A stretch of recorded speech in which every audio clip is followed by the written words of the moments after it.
जिस दिन आपके मुहासरे को जब 20-25 दिन हुए तो आप अपनी छत के ऊपर खड़े हुए, बागियों से खिताब फरमाया। उनको कहा कि तुम्हें याद है कि रसूलुल्लाह ने फरमाया था कि जो ये रोमा का कुआं जो खरीद कर मुसलमानों के लिए वक्फ करेगा तो उसको जन्नत की बिशारत है। तो सारे नीचे से कहने लगे हमें याद है।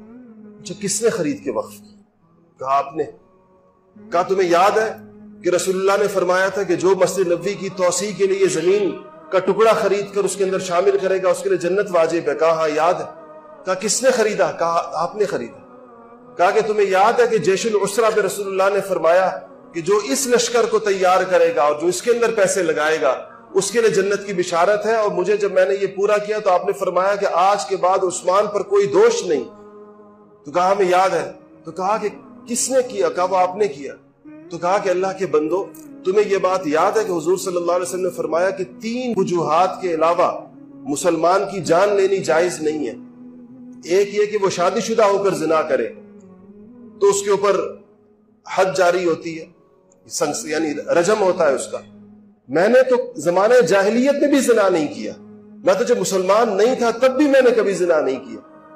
और रसूलुल्लाह सल्लल्लाहु अलैहि वसल्लम ने फरमाया कि उस आदमी मुसलमान की जान ली जाएगी जो मुसलमान होने के बाद दोबारा काफिर हो जाए, यानी मुर्तद की सजा मौत है। तो मैं तो कलमा पढ़ता हूं ला इलाहा इल्लल्लाह मुहम्मदुर रसूलुल्लाह, मैं तो मुर्तद नहीं हुआ।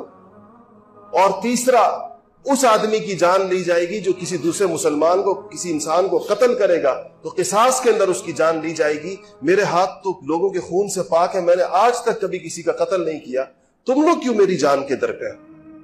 कहते हैं कि ऐसा यह खुतबा था और ऐसा खड़े होकर उस उम्र के अंदर 82 साल आपकी उम्र थी, लेकिन नीचे मकान के नीचे खड़े जो बदबख्त थे, जो बागी थे, इसके बावजूद उनका दिल नहीं पसीजा, इसके बावजूद उनका दिल नरम नहीं हुआ इस बारे में।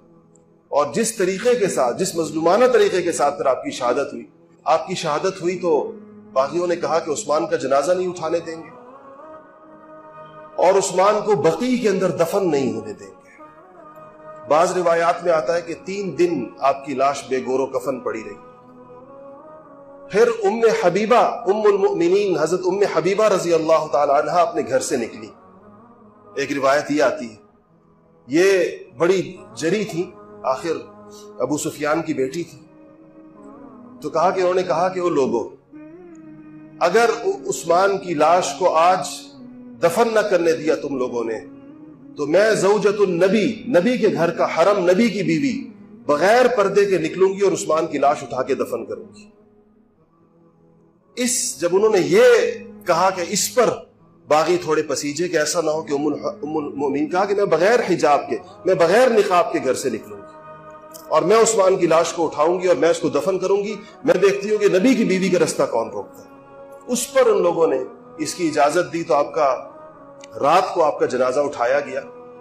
और बाज रिवायात में आता है कि जब बागियों को पता चला कि उस्मान का जनाजा है तो अपने घरों की छतों से पत्थर फेंक के उस जनाजे के ऊपर। बकी में दफन से मना किया गया था। एक बाग था जो बकी के साथ बिल्कुल मुत्तसिल था और खुद उस्मान गनी की मिल्कियत था। उस बाग के अंदर उनको दफन किया गया ले जाकर। फिर जब सईदना अमीर मुआविया रजी अल्लाह ताला अन्हु मदीना मुनव्वरा तशरीफ लाए तो आपने उस बाग और जन्नतुल बकी के दरमियान जो दीवार थी उसको खत्म करके उसको जन्नतुल बकी का हिस्सा बनाया। और ये अब आप जब देखते हैं कि उस्मान गनी की जो कब्र है वो हजरत हुजूर सल्लल्लाहु अलैहि वसल्लम की रज़ाई वालिदा की कब्र के बिल्कुल साथ है। अगर आप देखें तो वो हलीमा सादिया रजी अल्लाह ताला अन्हा की कब्र के साथ है। ये बाद में बकी की एक्सटेंशन है। उस जमाने का बकी ये नहीं था जहां सैयदना उस्मान गनी की वाहिद कब्र है जो मालूम भी है और जहां तक आप पहुंच भी सकते हैं, खड़े हो सकते हैं वहां जाके। बाकी कब्रों के तो निशानात तकरीबन मिटा दिए गए।